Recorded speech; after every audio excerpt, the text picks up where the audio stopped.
Oi, pessoal, boa noite. JPB2 acaba de acabar, né?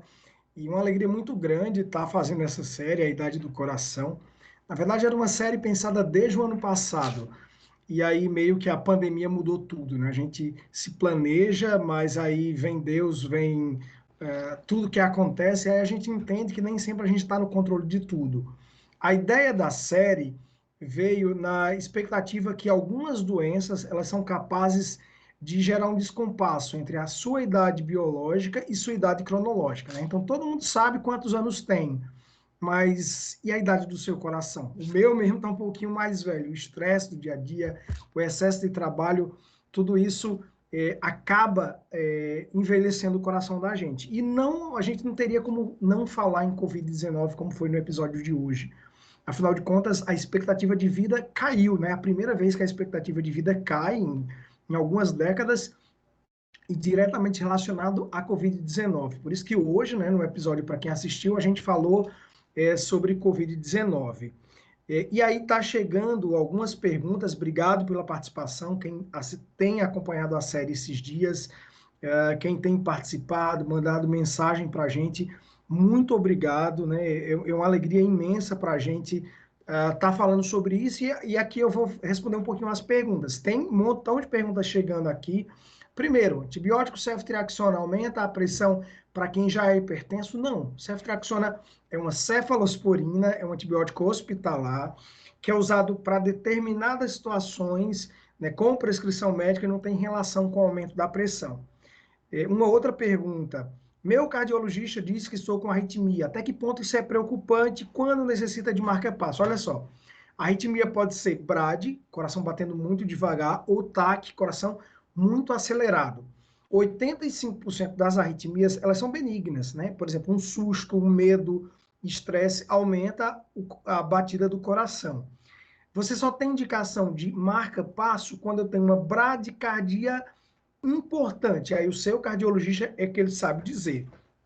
Mas, por exemplo, atletas de alto desempenho têm uma frequência cardíaca bem baixa, isso não é preocupante. Então, é bom conversar com o teu cardiologista. Pressão baixa tem a ver com tireoide ou pode ser algo do coração? Gente, pressão baixa é imensamente melhor do que pressão alta.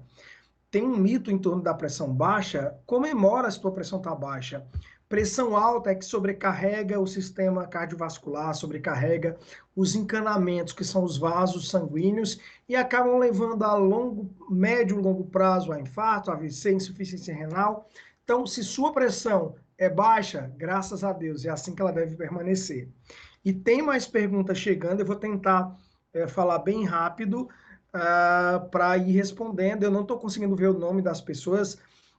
Edna diz que tem arritmia sinusal, aceleração forte do coração e baixa pressão. Ela quer saber se é grave. Olha, gente, arritmia sinusal, o nosso coração, ele tem um marca-passo, que é o nó sinusal. Então, a arritmia sinusal, geralmente, por exemplo, um susto, ansiedade, tem muita coisa que leva à aceleração do batimento, mas isso pode ser absolutamente normal. Né? Preciso saber qual a situação disso e, como eu já falei, pressão baixa é ótimo, melhor do que alta. Então, se você tem mais pergunta, manda para a gente, né? Ontem a gente falou também sobre cardiopatias congênitas, né? Que é algo que acontece bem comum no nosso meio, né? 39 mil bebês nascem com arritmia, com cardiopatias congênitas todos os anos no Brasil, e isso tem muito a ver com a assistência pré-natal, né? O pior é que a maioria das mães só descobrem que o bebê tem problema no coração depois que ele nasce. E é muito importante em determinadas arritmias, em determinadas cardiopatias congênitas, que a mãe já saiba disso antes do nascimento, porque muitas vezes é importante que o bebê nasça no lugar onde é possível fazer o reparo, a cirurgia. E nem sempre isso é possível. Então é preciso se planejar, preparar o nascimento dessa criança adequadamente. E mais uma vez a gente fala a importância das consultas pré-natal, né? A consulta que você vai para o posto de saúde, com seu médico obstetra, é muito importante, porque muitas vezes você consegue detectar situações na mãe que levam a complicações no feto, certo? Então, algumas situações como infecção na mãe, né, citomegalovírus, rubéola, toxoplasmose, sífilis, tudo isso o médico consegue ver lá na consulta pré-natal. Álcool, drogas, remédios, tudo isso pode causar malformações no feto.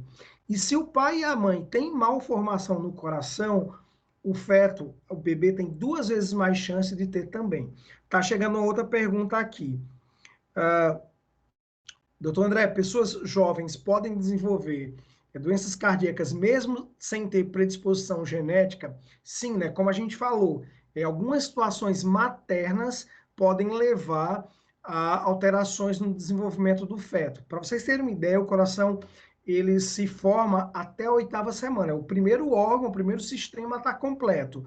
E isso pode ocasionar sem predisposição genética. A gente fala que a minoria dos casos de malformações cardíacas tem relação com problema genético. Outra pergunta, como o estresse, a privação de sono podem prejudicar o coração? Pode prejudicar muito, né? A gente fala, inclusive a gente está acabando o mês, o Setembro Amarelo, né, que fala sobre as doenças mentais, o suicídio, e o Setembro Vermelho, né? Inclusive lá na minha página, né, @Dr. André Teles, a gente faz um comparativo, e eu também escrevo isso no blog, no Alerta Saúde, aqui no Jornal da Paraíba, porque com o surgimento de doenças mentais, essa rotina estressante, uma carga de trabalho cada vez mais extenuante, a gente acaba sobrecarregando o coração. E há um paralelo entre o surgimento de doenças mentais, depressão, ansiedade e o aumento no número de problemas cardíacos. O que a gente percebe é que essas doenças que apareceriam por volta dos 60, 70 anos, elas começam a aparecer bem mais cedo. Eu já operei doente de 34, de 24 anos de idade, de infarto, coisa que era para aparecer depois dos 50 anos. E, inclusive, no episódio de amanhã, da Idade do Coração, a gente vai falar exatamente sobre isso, né? A gente sabe que tem fatores de risco para doenças cardíacas. Sexo, ou seja, homem tem doença cardíaca mais jovem do que mulher. Idade, quanto mais velho, mais chance de ter problema cardíaco. Histórico familiar, então a importância da genética. E tem fatores que são modificáveis. Aí entra peso, né? Obesidade é porta de entrada para doenças cardíacas. Sedentarismo, a OMS diz que 13% de todas as mortes no mundo tem uma relação direta com preguiça, por falta de exercício físico. E também uma alimentação inadequada.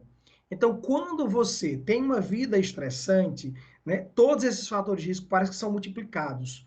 E aí, por que o nome da série é A Idade do Coração? Tem uma pesquisa que saiu nos Estados Unidos em 2015 que mostrou que 70% dos americanos têm um coração mais envelhecido do que a sua idade. Na verdade, essa pesquisa ela faz uma relação com o SCORE, né, que foi feito lá na cidade de Framingham. É uma pesquisa que tem desde a década de 40, 1948, que eles avaliam o risco, o impacto de cada um dos fatores de risco na chance de você morrer. Então, para o seu doente, você estima a possibilidade dele ter um AVC ou um infarto nos próximos 10 anos. E essa calculadora, ela faz meio com uma brincadeira, ela faz um cálculo da sua idade. Por exemplo, 40 anos, mas seu coração tem que idade? E amanhã, né, no episódio de amanhã, você não pode perder, a gente vai falar sobre isso. Inclusive, aqui no Jornal da Paraíba, a gente vai dar essa calculadora para que todo mundo possa acessar, possa calcular a idade do seu coração. E não basta só calcular, não, tem que fazer intervenção. Então, vem aí o grande desafio que é mudar de vida. Tainá fala que acorda todos os dias com a pressão baixa, mas que às vezes fica alta ao longo do dia. Olha só, isso é normal. Por exemplo, Tainá, se você faz um exercício físico, tem uma maior quantidade de sangue é necessário para fazer isso, seu coração precisa de mais sangue, seus músculos precisam, então é normal que a pressão suba. Então, à noite, a pressão deve cair, o que a gente chama de descenso noturno. Se você relaxa, você vai dormir e a pressão não cai, aí é que tem coisa anormal. Então, normalmente a gente tem uma pressão mais alta durante o dia, à noite essa pressão é mais baixa por conta das exigências metabólicas do nosso corpo. Isso não é preocupante. Como eu falei, É muito pior a pressão alta, gente. Então, pressão alta é uma doença silenciosa. Com a avançada idade, muita gente vai ter pressão alta, mas é possível prevenir, né? Porque pressão alta sobrecarrega rim, coração, olhos, cérebro. Então, é muito importante a atividade física, dieta com pouco sal. O sal, pessoal, é uma dos principais vilões da pressão alta, que é responsável direto por 30% dos casos de infarto, 80% dos casos de AVC tem relação com pressão alta, inclusive 50% das pessoas que vão para a hemodiálise, isso é por culpa da pressão alta. O grande mal é que mais da metade das pessoas que são hipertensas, a gente estima que 23 milhões de brasileiros sejam hipertensos, não sabe que sofre disso. Então, é algo muito preocupante, as pessoas têm que ficar mais atentas. E a série a gente quer falar do impacto de cada um desses fatores, do estresse, da dieta. Hoje a gente falava que um dado interessante é que 56% dos brasileiros ganharam peso o ano passado, na pandemia, né? Eu mesmo comi muito, ganhei 11 quilos. 60% estão sedentários. Então, obesidade, sedentarismo é uma bomba relógio para o coração. Elisângela Teófilo passou 11 dias no hospital no oxigênio por causa da Covid. Ela é hipertensa, diabética, diz que vem sentindo muita tontura e cansaço após internação e também palpitações. Olha só, Elisângela, algo muito comum pós-Covid, a gente tem o que a gente chama de desautonomia. O sistema nervoso dá uma sofrida, então é muito comum isso.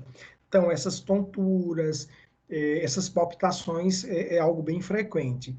Mas a questão do cansaço intenso tem dois problemas: ou o pulmão, sequelas pulmonares, até porque você ficou no oxigênio 11 dias, ou o coração. Então, você precisa passar no pneumologista e no cardiologista para reavaliar isso. Problemas cardíacos têm relação com pré-eclâmpsia? Quais os cuidados a gestante devem ter? Todos, todos, todos, todos. É impressionante que a mãe que tem pré-eclâmpsia, o filho tem risco de se tornar hipertenso, tem mais chance de doenças cardíacas. Então, a mãe precisa de consulta pré-natal. E assim, 14 por 9 para uma gestante já é muito alto. Então, quem teve pré-eclâmpsia numa gestação, pode ter nas outras gestações. Precisa ficar muito atento e, às vezes, tomar uma medicação para prevenção. Por isso que o pré-natal, pessoal, é fundamental para evitar complicações para a mãe, mas para o bebê também. Isso é muito importante. Eu vejo muita gente negligenciar diabetes gestacional e hipertensão na gravidez. Uma parcela significativa dessas mães vão ter hipertensão. Por isso que quando uma mulher lá para os 60 anos vai se consultar, a gente pergunta: tem filhos? Como foram as gravidezes? Teve alguma complicação? Porque a mulher que teve diabetes gestacional, hipertensão na gestação, tem mais risco de desenvolver problemas cardíacos e pagar as consequências por tudo isso. Então, o período gestacional é fundamental, tanto para a saúde da mulher a médio e longo prazo, como para a saúde do bebê que está nascendo. Inclusive, a gente tem casos de óbito intrafetal, né, bebês que nascem mortos por conta de uma pressão mal controlada. E uma grande preocupação da pré-eclâmpsia, que é pressão alta, com alteração renal na gravidez, é o que a gente chama de eclâmpsia, quando a mulher tem convulsão, ou uma HELP síndrome, que é uma síndrome muito, muito grave, que tem uma mortalidade alta, né? Põe em risco a vida da mãe e do bebê, por isso é muito importante ficar atento, mães, cuidado no ganho, no excesso de peso, atividade física com cautela durante a gestação, não abusar do consumo de doces e sal, e é muito importante fazer um pré-natal adequadamente, principalmente para as mulheres que têm histórico na família de eclâmpsia, pré-eclâmpsia ou complicação, ou a mesma mulher que teve essas alterações. Né? Uma outra pergunta que está chegando aqui, as pessoas perguntando,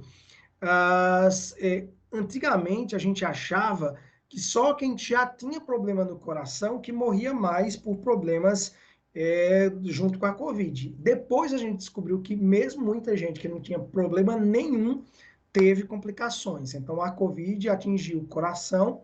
E aí uma pergunta que também chega: a vacina pode fazer mal? Houve todo um questionamento em relação à vacina. para adolescentes, o risco de miocardite, porque tem uma das vacinas que o efeito colateral é uma miocardite com a inflamação no coração. Mas quando a gente soma 6 casos do mundo de miocardite em jovens e o número de vidas que são salvas, então eu diria, cardiopata tem obrigação de se vacinar. E quando a gente soma risco-benefício, os benefícios da vacinação são imensamente superiores aos riscos. Então, pessoal, não tem que ter dúvida, tem que ir lá, tem que se vacinar. Pessoal, uma alegria muito grande para a gente, né, participar desse bate-papo. Eu queria dizer que a série continua aqui no Jornal da Paraíba, né? A série tem 3 episódios no TV Cabo Branco, TV Paraíba, Campina Grande. Um grande abraço a todos. Mas a gente quer continuar com esse projeto aqui no Jornal da Paraíba, no blog. Então, amanhã vocês vão ter ideia dos desafios, do que é que a gente propõe, e é muito legal contar com a participação, né? Esse é um projeto de toda uma equipe, né, que a gente chama Jornal da Paraíba, Rádio CBN, TV Cabo Branco, TV Paraíba, G1. Então, está toda a empresa envolvida nesse mês do coração, nesse grande projeto, que quer oferecer informação de qualidade e também oportunidade de oferecer saúde, levar a quem não conhece, a quem não tem saúde. Então, é uma prestação de serviço que a Rede Paraíba de Comunicação faz para toda a sociedade, e a gente está imensamente feliz por levar até vocês esse projeto que tem tido uma receptividade enorme, muitos elogios. A gente, inclusive, deixa aberto aqui o espaço para que vocês deem sugestões, deem opiniões, e a gente quer ter essa linha de conversa sempre com vocês. É muito legal para quem faz comunicação, essa troca, essa interação. Pessoal, queria agradecer a todo mundo. Eu não sei se tem mais, eu acho que não tem mais pergunta. Queria agradecer imensamente a todo mundo pela participação, dizer que amanhã é o último episódio da série, tá certo? E a gente quer ter sempre vocês aqui. Segue lá no Jornal da Paraíba, segue também Dr. André Teles, e o blog Saúde Alerta é uma opção para a gente tá sempre conversando, trocando informações, batendo papo, e é um canal que vocês têm diretamente conosco sobre saúde. Um grande abraço a todos e até a próxima.